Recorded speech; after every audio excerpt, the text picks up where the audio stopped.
the only time I heard about group B strep was when they asked me about it at the hospital if I was a carrier, and I was like, I've got no idea what that is.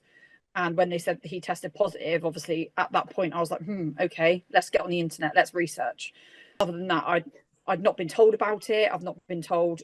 When it's all well and good people packing you with leaflets in the hospital, but 9 times out of 10 you don't go through those leaflets unless someone goes through them with you to say, actually, let's talk about what the signs and symptoms are of this XYZ. So I wouldn't have known about it. I had no idea. I didn't. And the only reason I questioned at the hospital was because he was grunting and had mottled skin. But if I didn't work on a neonatal unit where that sort of stuff is discussed, I wouldn't have even brought that up. I would have had no idea at all as to, I wouldn't have even mentioned it because I wouldn't have known. Because babies make weird noises sometimes, but this was a grunt rather than a, God, that was a bit too much milk, or. But some parents wouldn't even know to even think, actually, that's a really big sign.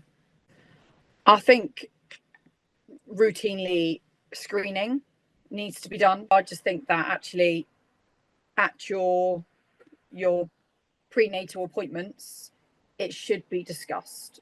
Like, it wasn't discussed with me at any of my appointments during Dolly's pregnancy, Rhodi's pregnancy.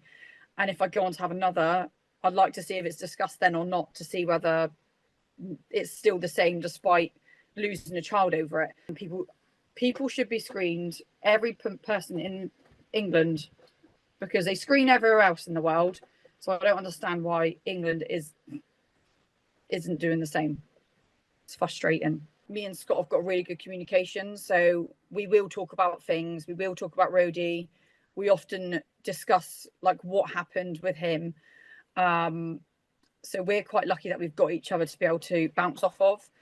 I now see my clinical psychologist at work to discuss Rhodi's death, trying to get back into a job which is so near to what's happened.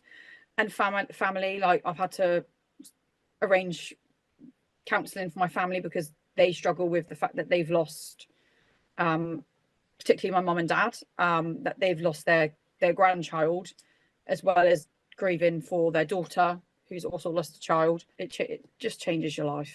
There's sort of, everyone says like time's a healer, but I don't think, it's just you deal with grief in different ways. And like I said, me and Scott are really blessed to have Dolly, because she is the reason that you keep going and you have to get out of bed in the mornings. Else I honestly don't know where me and Scott would be now if we didn't have her.